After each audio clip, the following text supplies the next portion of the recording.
Good afternoon, everyone. The topic for the discussion today will be the Indian classical drama. I shall mainly be focusing on the performance tradition, and through that, I will try to define what the nature and the scope of the classical Sanskrit drama were and try to relate that to our reading of the play of Shudraka named Mitchakatika. I shall be referring to Bharatamuni's Natya Shastra in my discussion and also to Nandikeshwara's Abhinaya Darpanam. I shall also be referring to Abhinav Gupta's analysis of Bharat Muni's Natya Shastra in the course of my lecture. So, this tradition of drama in Indian context has been long, since say 5th century BC, as we have identified in our earlier lecture, and gradually this artistic tradition developed. Drama and ritual in the Indian context were closely interlinked. While the genesis of drama can be seen in the yagnik performances of the past, gradually from the yagnik performances, we move on to the non yagnik performances, especially in the court outside the temple premises.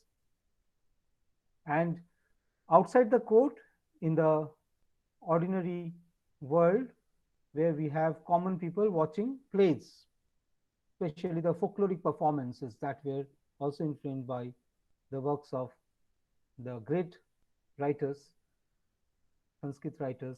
I have mentioned the names of these writers in my previous class. Today I will be talking about Bhasa and Shudraka and also referring to the dramaturgy of Kalidasa. To understand the meaning of Indian classical drama properly, we must first focus on the word Abhinaya. Abhinaya, just to translate that into English, can be related to histrionic talent or acting talent or simply performance. And we should have a clear concept regarding the performance tradition that was there in India and how the classical forms of performance gradually shaped the concept of Abhinaya. Within the nature and spirit of the ritual plays, we often find Natya or a form of drama. A Hindu play or a play that developed in the continent, in the Indian subcontinent, has two aspects. One is the text, the second is the performance. So, Drishya and Preksha Kavya, Natya or Rupaka in Sanskrit. So, Drishya, the entire scenic or scenario, and Preksha Kavya, the background scenario, or even Natya or Rupaka in Sanskrit. So, in these we have performance tradition. So, these are in sense not identical. While Drishya or Preksha Kavya can be related to modern day scenario that we find in the narrative, especially the visual narrative like cinema. In case of plays, we have the tradition of Natya, that is Rupaka, Natya or Rupaka. We have identified 10 types of Rupaka in the Indian classical dramatic tradition as identified by Bharata Muni. And based on such Rupakas, Dasa Rupakas, the entire performance tradition also developed. So in Sanskrit tradition of Indian drama, the names such as Rupa, Drishya, Kavya, all are included. So I repeat, Rupa, Drishya, Kavya, Nataka, all these are interrelated. A play is usually called a Rupa or Rupaka. That means it is having a form on account of its visibility. It's a performance text, and on the basis of the performance, the visibility of the play becomes possible. So it is a play that depends on visibility or drishyata, and the term Rupaka is applied to the play as a kind of figure of speech, say a metaphor. So all the world is a stage, men and women merely players. Shakespeare wrote in As You Like It. So if all the world is a stage and the stage also represents all the world, so the stage becomes a metaphor of the world. So Rupaka talks about this metaphoric representation of the reality on the stage. And the play is constructed around performance. So there is the character who comes on the stage, and there are the actors behind the characters who are performing the roles of the characters. So we must differentiate between these two. One is character or the dramatis persona. The other is the actor who is performing that particular character, or the actor who is representing them.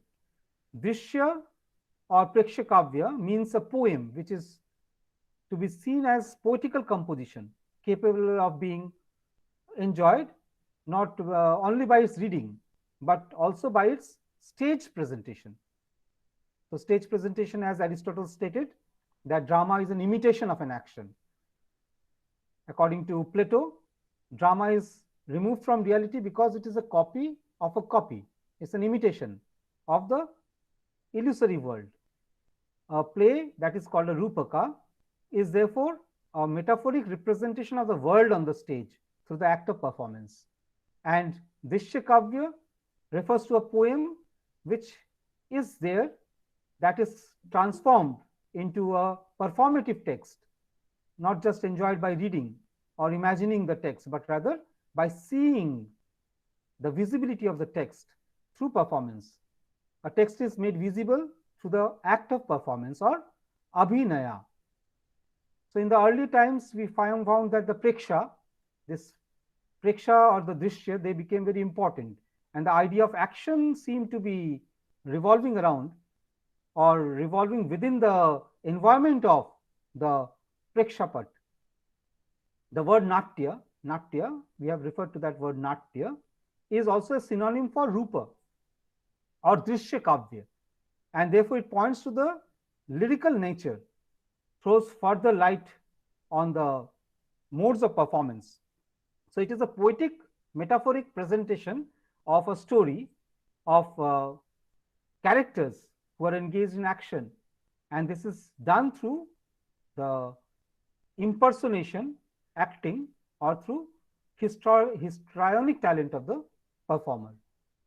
So the etymology of the word nat or nit, you remember in Shiva Purana, Shiva stated that there can be no drama, no natya without nritya. So nat, the root word has come from nrit. Nrit means to dance. So these plays of the classical origin, Indian plays of classical origin, are therefore compositions in which so many elements of performance are all involved. Such elements of performances are related to the composition of the play. Among such elements, Aristotle identified few. 6 elements were identified by Aristotle. Aristotle did not talk about the performance part. So Aristotle talked about 6 elements of drama, vis-a-vis. Number 1, plot, mythos. Plot is called in Greek mythos. Number 2, the character. Character is called the ethos. Number 3, the thought, dianoia in Greek word, dianoia. Number 4, the diction or the lexis. Number 5, the melody or the melos. And number 6, the spectacle or the opsis. So these are the 6 elements identified by Aristotle in his work Poetics. In Natya Shastra also we have several elements that are required for the production of a play. For the performance of the text, some elements are required. Within the text, some elements are required. So we first classify these two parts. Number 1, what is written in the text, and number 2, what is performed.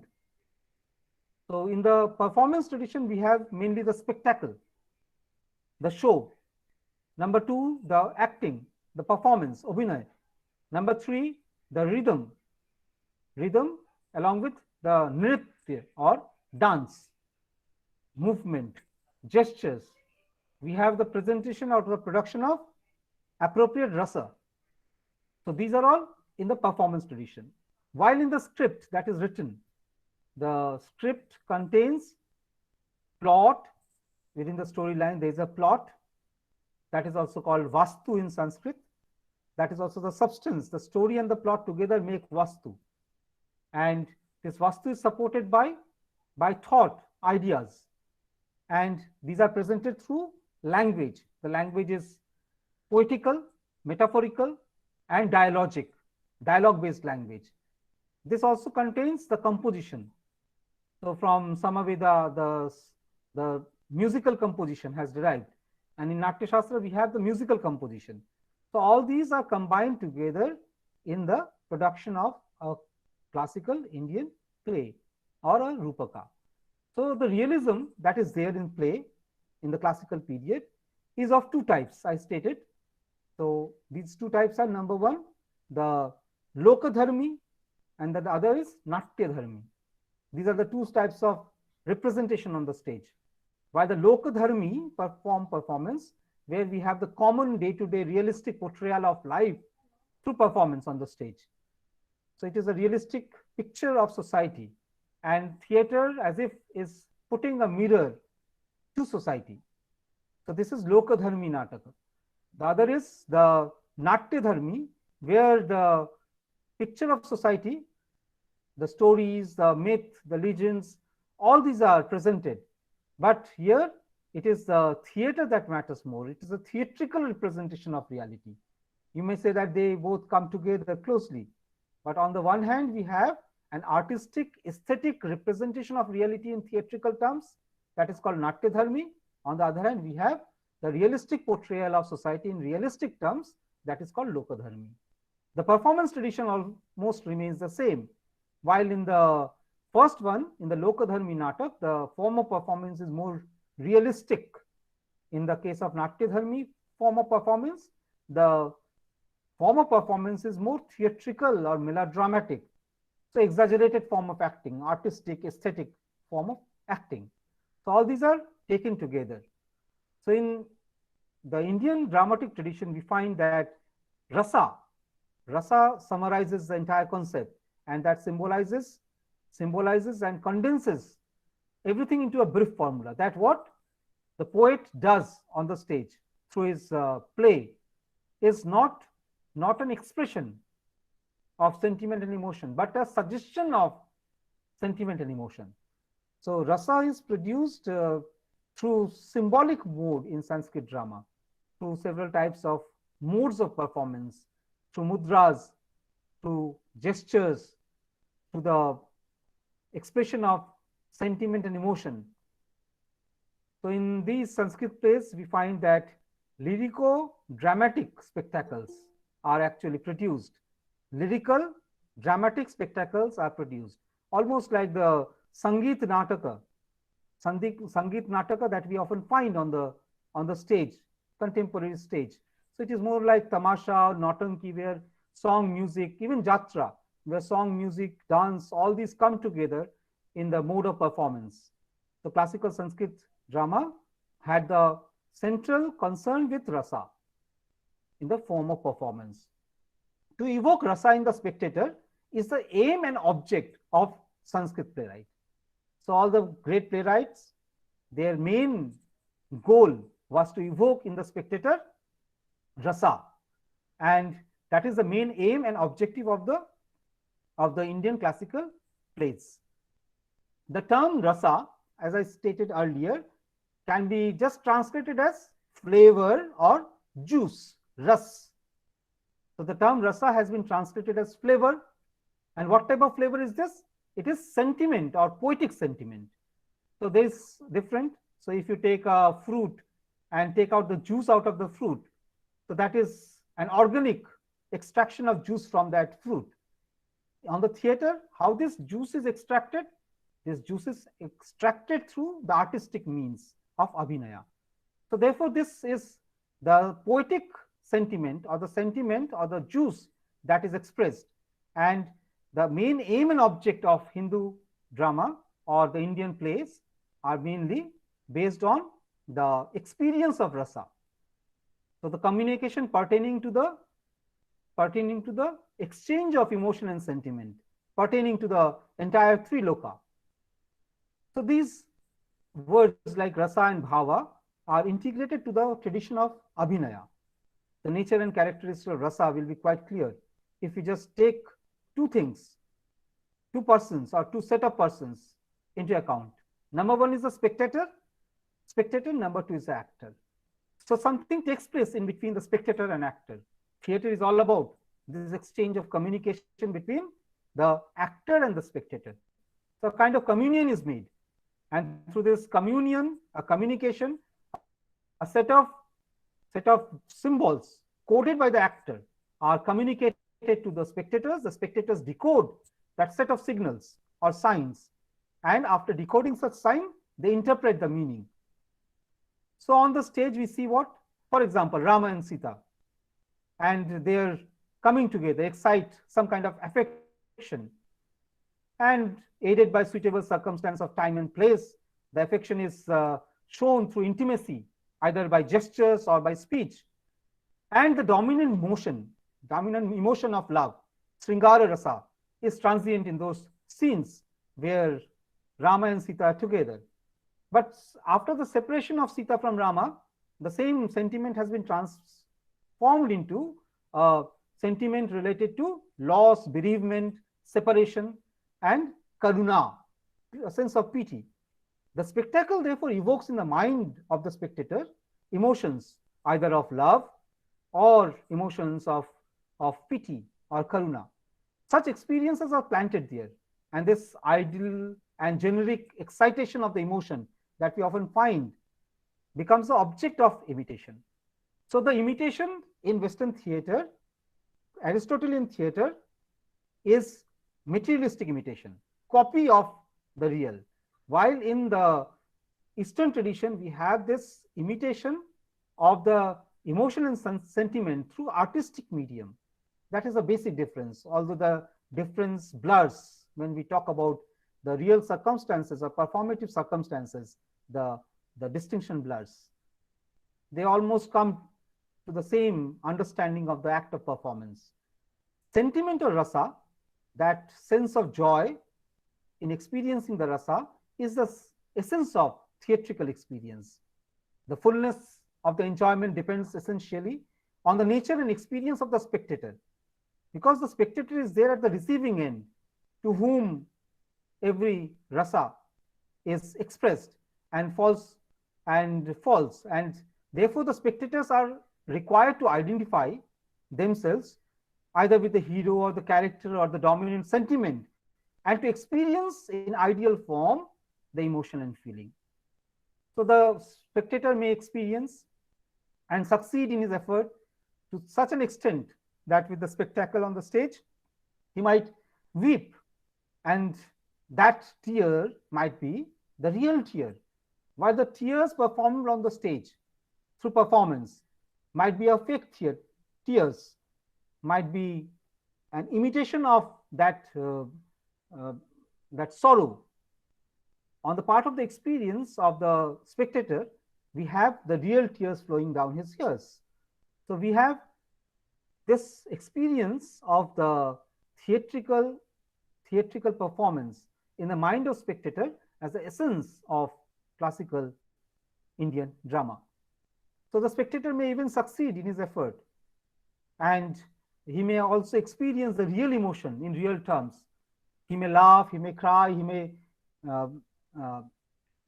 weep, and even real tears might flow, and the sentiment can be of exquisite joy. The thrill and pleasure that is generated by the stage spectacle becomes the essence of Sanskrit drama. But how is that to be produced? What is the technique that can be helpful for the production of the proper sentiment or rasa? So we have to come to the understanding of the concept of abhinaya. So the history of abhinaya, classical period, Bharata Muni's Natya Shastra devotes a long discussion on abhinaya. The technique of representation is called abhinaya. The word abhinaya, so evokes rasa, and attention should be paid on the guiding principles of production of such rasa. So it is a doctrine of suggestion that we find that is at the basis of any kind of Indian classical dramaturgy. And every Hindu playwright or Indian playwright finds a method of depicting the dominant rasa through the character in some type of way that is more favorable. So it gives prominence to the varied activities, and gestures are interrelated to such activities.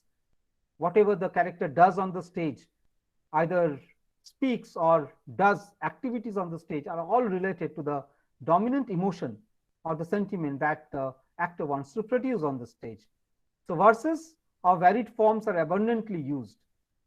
We find that there is an abundant use of verses in Sanskrit drama, and because of this we have a poetic representation. Because of the verses of various forms are used, and the purpose is to produce that desired emotion by means of lyrical elements. The word abhinaya in Sanskrit is made up of two parts. Okay, two parts. First is abhi. Abhi means directed towards. Okay, abhi. And the root word is ni. Okay, transport. That means to carry. So carry something towards someone. That is abhinaya. So we can say that the abhineta or the actor, neta, is actually producing something, some kind of performance through gestures, expression, language, movement, and that is directed towards something. And abhinaya is a vehicle. Abhinaya, the mode of performance, is a vehicle representing or carrying a play towards the spectator. That is the entire concept of abhinaya. I repeat, abhinaya in Sanskrit dramaturgy means representing or carrying a play, that means carrying the content of the play towards the spectator.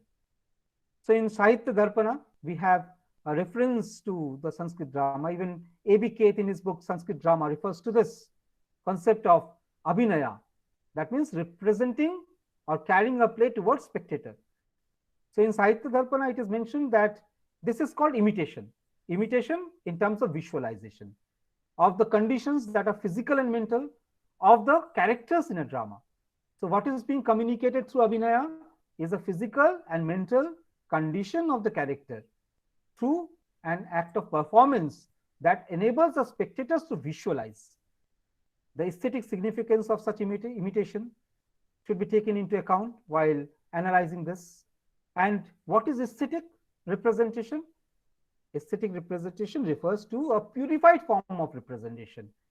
A purified form of representation through a kind of codified message production through the act of performances in order to provoke the dominant rasa in the spectator. So therefore, we have abhinaya as a combination of two things. Number one, the rasa, and number two, the bhava. Rasa I refer to as sentiment. As sentiment, Nandikeshwara talks about this rasa as sentiment, while bhava talks about the state. Sthayi bhava talks about the stable or constant state of mind. So here we have the word abhinaya related to the disclosing or expressing to the spectators the beauty or manifold pleasurable aspects of the play, which actually cannot be appreciated by simply reading a text. When a text is read, when you are reading a text, you can imagine, but when you are watching a text, you are actually witnessing. And the proper communication of rasa is possible only through the act of watching, the abhinaya. So to consider this abhinaya should be treated as something suggestive of imitation. Imitation of what? Imitation of character. How the character is imitated? Character is imitated through various moods, emotional states, and the language that the character uses also expresses the sentiment and emotion of the character. So the similarity is there between the Western concept of acting and the Eastern concept of abhinaya. So we can connect these two words. The only essential difference is that in case of Western concept of acting, the characters are reproduced, imitated on the stage, okay, either as they are or through an aesthetic representation, And in case of Eastern poetics, we have the transmutation of various moods and emotional states of a character, the bhava and rasa. That transmutation of that bhava and rasa to the spectator constitutes abhinaya. From the word natya, natya, we have another word inside the word natya is the nata. Okay, noti or nata. Nata means the actor. Noti means the actress. So primarily the word nata refers to a dancer in classical dramaturgy. So in Bharatanatyam, we have a nata who is performing, a nati who is performing a dance. So this is also derived from natyati, okay, a kind of word that is derived from the same root natya. So natyati in Sanskrit means to dance. So a verbal form is aham natyatani. So I am dancing. So to dance. It appears that in the Sanskrit ancient Hindu texts, we have that plays were performed as a dance drama. Okay. In most of the Sanskrit play, we therefore have a elaborate choreography of performance. In Shudraka's Michchakatika, the central character, Vasantasena, is also a performer, courtesan dancer. Even when she is not dancing, she is performing. She is using the rhythm in her movement. And through such nata or natyati, the character is revealed. So dance and drama, these are two distinctive words. In Greeks, the word drama has been derived from the original Greek word dran, D-R-A-N, dran. Dran has come from drain. Drain means to do something, to act. That is called drain. So drama is actually the performance. Okay, performance. On the other hand, theater has come from the word theatros, and it is related to the act of theos, T-H-E-O-S, means the story is told or performed, and that becomes a theater. So in classical Indian dramaturgy, we have natya referring to nrit or nat, and natyati to dance. So the classical critics often talk about this concept of abhinaya as a word that is closely related to dance. Even in the rituals, okay, Shaiva rituals, ritualistic dances, even in the classical folkloric dances like the Chho dance, Chho Nach, you must be aware of Chho Nach. So we have the dancing steps, rhythmic steps. So the dhamsha is beaten and then the sound is produced, and the actor putting on large mask in the folkloric performances like Chho. They dance with the rhythm, they move with the rhythm. Even in the dance forms like Kathakali, Kuchipudi or Bharatanatyam, even Odissi, we have such narrative dances. So through dance performances, the actor, the performer usually narrates a story. Even in Indonesia, Java, Bali, Sumatra, we can find the traces of these traditions, performative traditions that are seen. And the influence of Natya Shastra, especially in the performance tradition of the entire South Asia, is very important.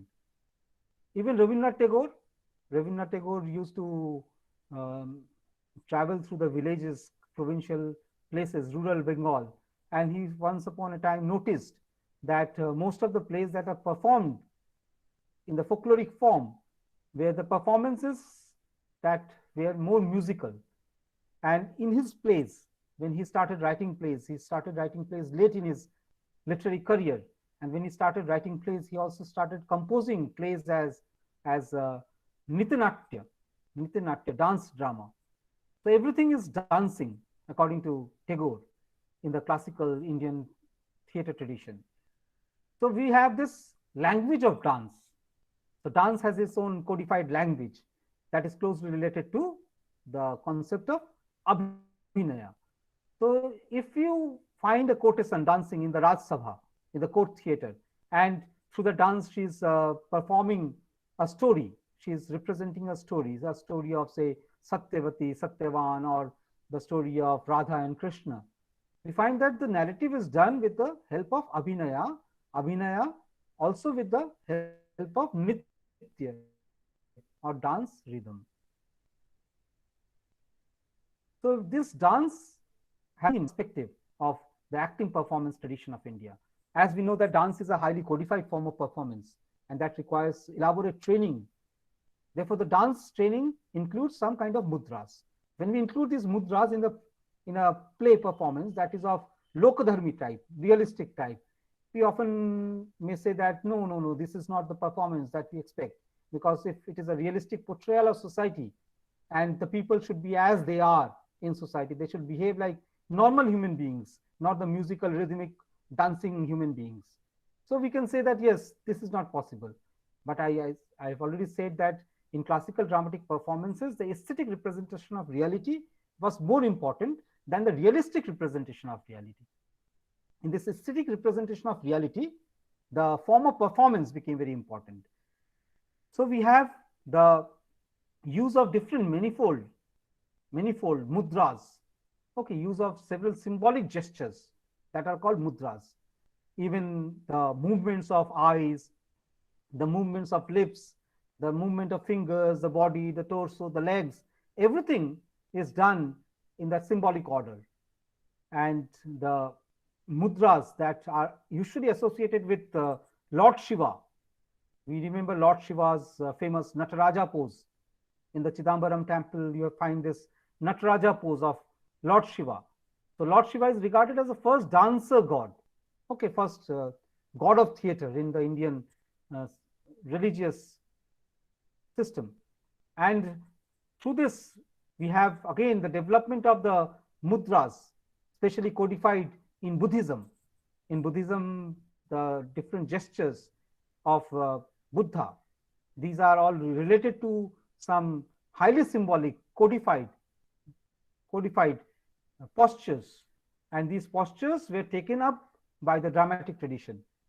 And the movement of the words, of the poetic, of the rhythm, of the musical notations, and the composition as a whole, definitely artificial composition, even depending on sound symbology. So mutually accepted by people, both the performer and the spectator. So both are necessary for the poem. For the presentation of the performance of the poem, therefore, Abhinay and Nritya both are interrelated, and these are possible because of the presence of some codified symbolic sign system, and these are taught in the classical dance school or drama schools. Say the silence has to be represented on the stage, or as rasa, santata rasa has to be presented on the stage. A particular mudra has to be used. Even in the stories that are of legendary type or far-fetched folkloric performances that include the legendary heroes as characters, the performance has to be appropriated to the personality of the god or the divine being. We find that Abhinay depends on Angika. So we have come to this Angika. Angika in Abhinaya is the use of artistic gestures. Artistic gesture. For example, this is a gesture. You can understand what gesture is this. This is Namaskara. So Pataka, Ardha Pataka, all these gestures are there. Angika Abhinaya is the use of artistic gestures. The rules that regulate the actor's presence on the stage. Actor is present on the stage. Number one, the actor becomes a character with the help of costume. And once the character, according to the role, presents that through the gestures, through movement, how the person walks on the stage, what are the features of the limbs, the movement of the hands, the movement of the fingers, all these are composed together in order to perform. So the annals of Abhinaya that are extant to us give us a detailed description of such mudras and Angika Abhinaya, the artistic gestures that are involved in the form of performance. For instance, say a way of holding a flower. A boyfriend is holding a flower in his hand and is presenting, a boy is presenting that flower to the girlfriend. So there is a particular gesture on the stage. When that is presented, that gesture has to be followed.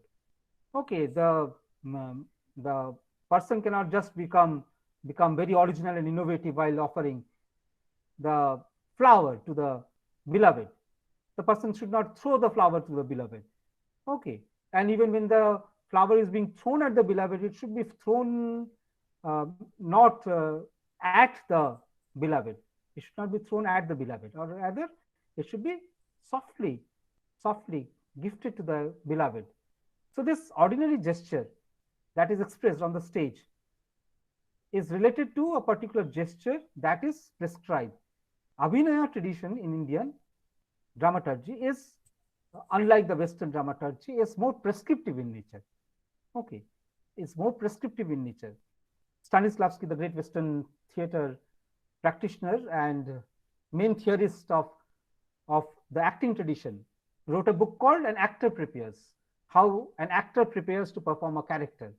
And he talks about the psychological methods of putting together the emotional states in order to produce that character on the stage. So Stanislavski's An Actor Prepares is a psychological form of acting, also gradually developed as the method acting. In the classical Sanskrit tradition, on the other hand, we have Abhinaya tradition based on the artistic representation through angikas, through gestures that are highly coded. So it is not the interiorization of the character and psychological representation of character, or the expression of bhava and rasa by psychologically absorbing the character, but it is rather an artistic way of performing the character through codified angikas or gestures. This is the Eastern concept of Abhinaya. Abhinaya means not only carrying out occasional directions of the playwright as regard to the various stage directions given by the playwright, the movements and positions which the dramatist personally are to assume. Abhinaya also means suggesting effectively to the spectators the full aesthetic importance of the performance of the character of a play by suitably reproducing, along with the speech, along with the song, along with the dance movement, appropriate gestures that are codified in the manuals of Abhinaya. So if someone is angry, a proper gesture has to be produced through a combination of all these. What are these? These are speech, the music, the song, the lyric, the gestures. All this should be composed together as are defined in the manuals of Abhinaya. So even in carrying out the directions of the playwright, the actors are to use gestures. So these gestures are clearly stated in the manuals on Abhinaya, especially Bharata Muni's Natya Shastra, Abhinav Gupta's treatise, and Nandikeshwara's Abhinaya Darpana. So we have this commentary, say on Shakuntala. Wherever the commentary on Shakuntala is there, the references are made to how to depict the scenes that are there in the play. Say Shakuntala is watering the plants. Okay, Vriksha Sina. Okay, watering the plants. The plants are there in the garden, in the hermitage, and Shakuntala is pouring water in the plants. So if say Bhramara Bhava, say a bee is chasing a person. Okay, say someone is in a state of grief, Vishada. So how these are to be expressed? Through gestures. So if we have this elaborate description of scenes and scenario with reference to the performance, Abhinaya, that the actor has to take. So in the Vriksha scene of Shakuntala, Abhigyanam Shakuntala, we find that Shakuntala is slightly bending the body with the Avadhuta head and Adhamukha face. Okay, so that is a gesture. I'm talking about the gestures prescribed in the later works. So in the commentary, you will find that the act of watering plant is highly codified. Anyone who is performing the play will follow the same rules. So after holding near the shoulder and then Padmokshana hands, even the gestures of the hand. So by this, so if there is an attack of a bee, so how will the head move?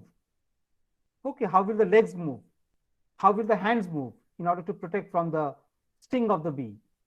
So if someone is bashful, okay, it is a Singara Rasa, Singara Lajja.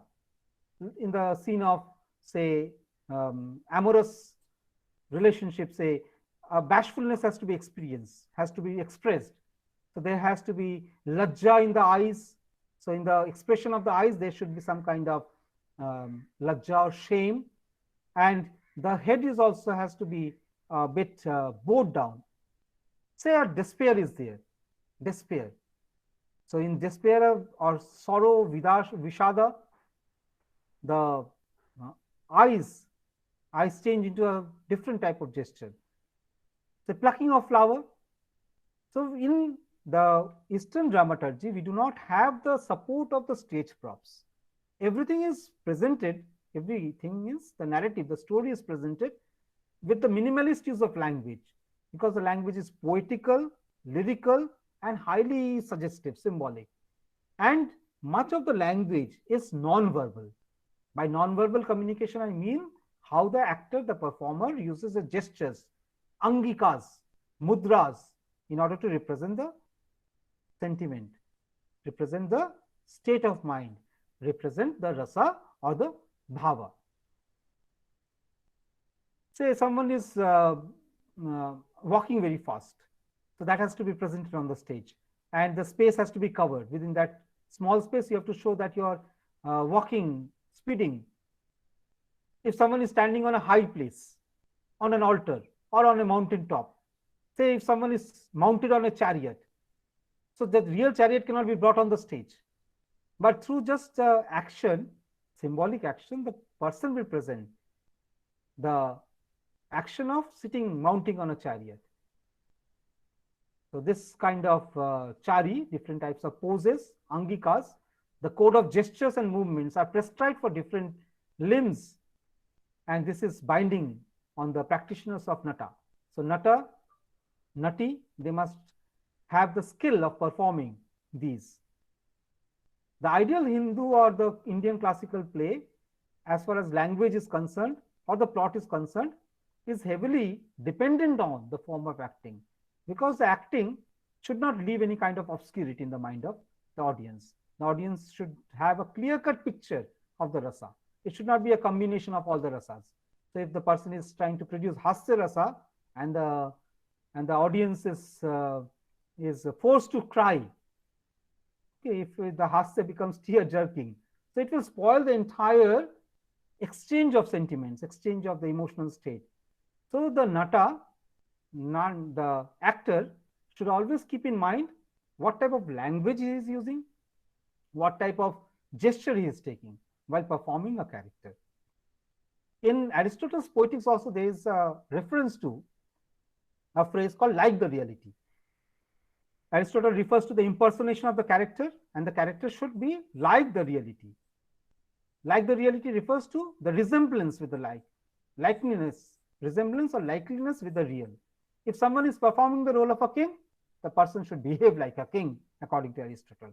If someone is performing the role of a beggar, must behave like a beggar on the performance space. So this likeness of reality has been expanded, extended, okay, elaborated in Natya Shastra with a definite codified angika, mudra, and form of performance. To the nata, to the actor, the play is a lyrical poem, and the abhinaya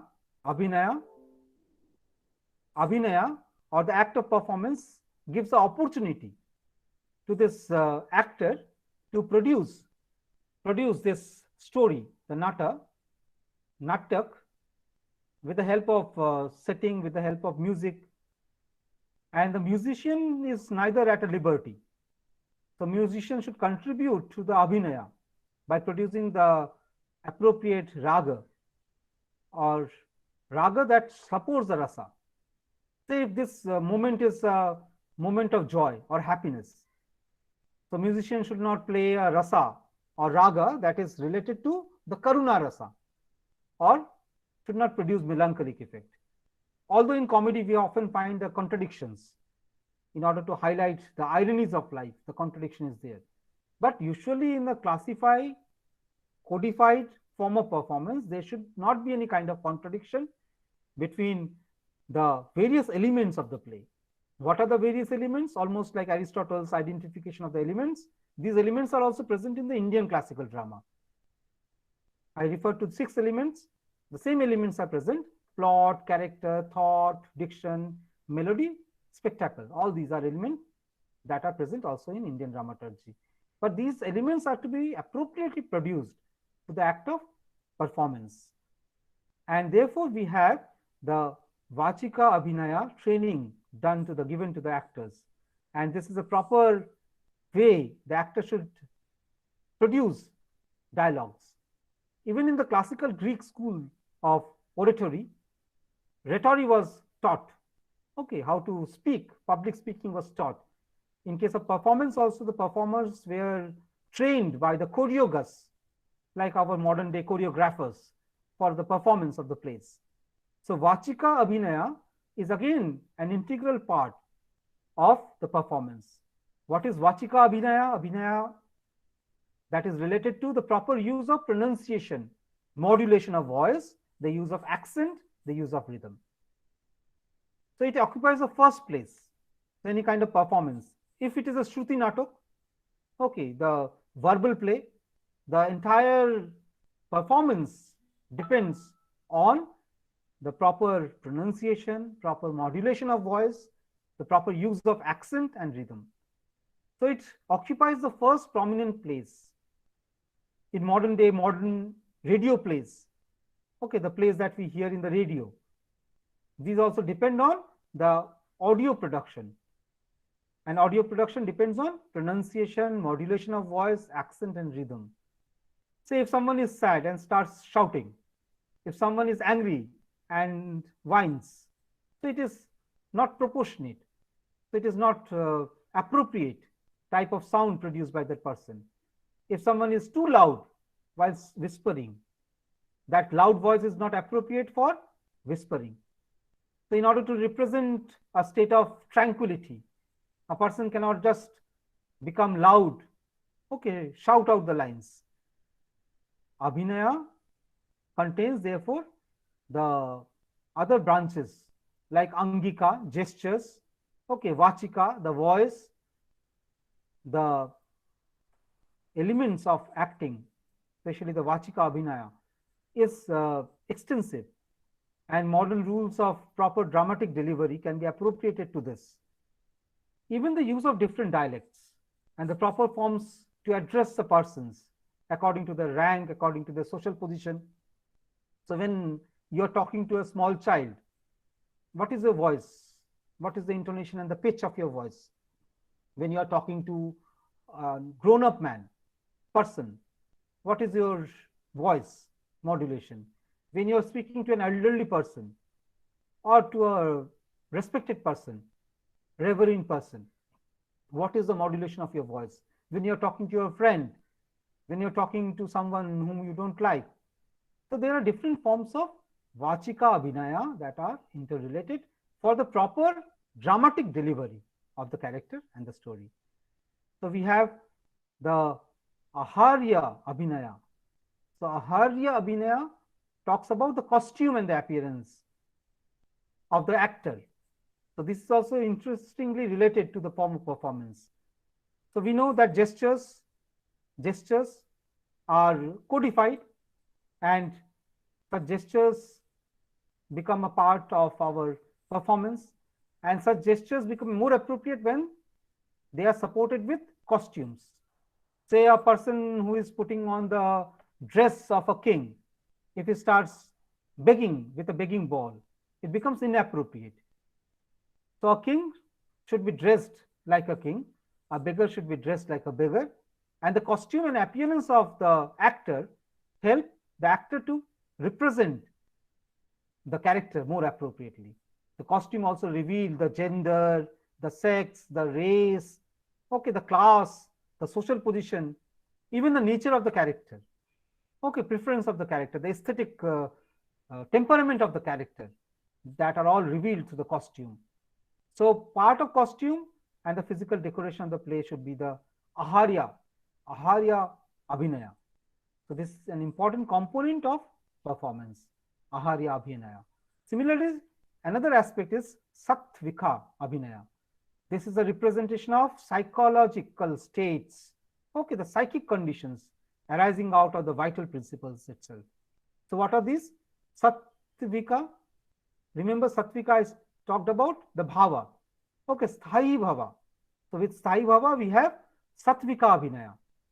The 8 conditions are, say, motionless, perspiration, horripilation, change of voice, trembling, change of color, tears and fainting. So these are Sattvika Abhinaya, okay, related to the bhav, the mind, the mental state. And these mental states are presented through forms of acting. So I repeat these. Number 1, motionless. Number 2, perspiration. Number 3, horripilation. Number 4, change of voice. Number 5, trembling. Trembling. Number 6, change of color. Okay, facial color, gesture. Number 7, tears. And finally, number 8, fainting. So these are Sattvika Abhinayas. And these are helpful in the performance. And these are sometimes expressed with suitable gestures, movement of limbs. And we can find that Angika Abhinaya and Sattvika, okay, there are similarities, of course, and there are also some kind of differences. But these are all brought together in the form of Angika Abhinaya, gestic acting. So Sattvika Abhinaya is very closely related to Angika Abhinaya, and Angika Abhinaya has to be related to the Aharya Abhinaya, the costuming of the character. And thus we come to this conclusion, the conclusion observation regarding the Abhinaya. Abhinaya has always occupied an important role in the history of development of Indian dramatic tradition.